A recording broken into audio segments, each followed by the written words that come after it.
Oh là là, un petit bonhomme de rien du tout. C'est comme ça qu'il... Eh bien, vous ne pouvez pas juger sur les apparences. C'est vrai, ne jugez pas sur les apparences. On juge sur ce qu'il y a dans le cœur.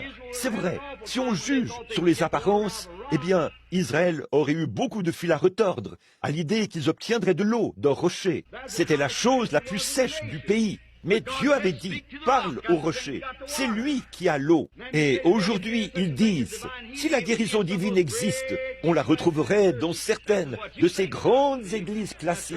C'est juste ce que vous pensez à ce sujet. Voyez, c'est vrai, c'est peut-être la chose la plus sèche que vous ayez jamais vue. Mais il y a de l'eau là, et il vous suffit de parler au rocher. Amen.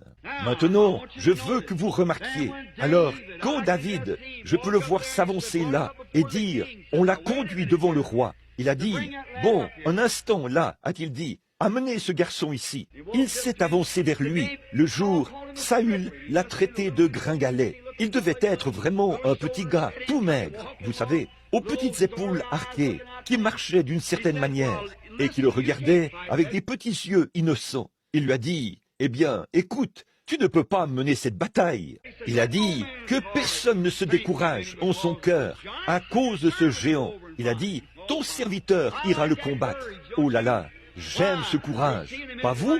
Pourquoi? Nous verrons dans un instant pourquoi il avait ce courage. Ce qui faisait la différence. Oui, monsieur, il a dit, j'irai là-bas combattre ce géant. Et là, Saül, ce gros bébé, qui était assis là, presque aussi grand qu'un géant, et qui était censé être un roi en Israël. Et tout ça, voilà qu'il restait assis là, effrayé à l'idée d'aller se battre contre lui. Ça me fait penser à beaucoup de ces gens aujourd'hui qui ne croient pas à la guérison divine. Ils prétendent croire la Bible, puis ils laissent le diable leur marcher dessus et faire n'importe quoi. Je crois à une expérience du Saint-Esprit à l'ancienne mode, au fait d'être né de nouveau, enraciné, 2 fois mort.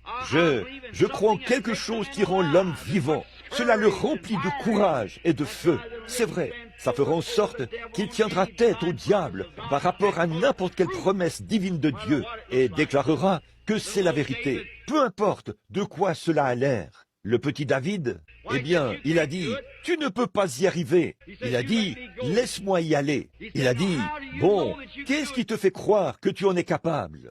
Il a dit, écoute, je vais te dire quelque chose. J'ai eu des expériences. C'est ce qu'il faut aujourd'hui. Quelqu'un qui a eu une expérience.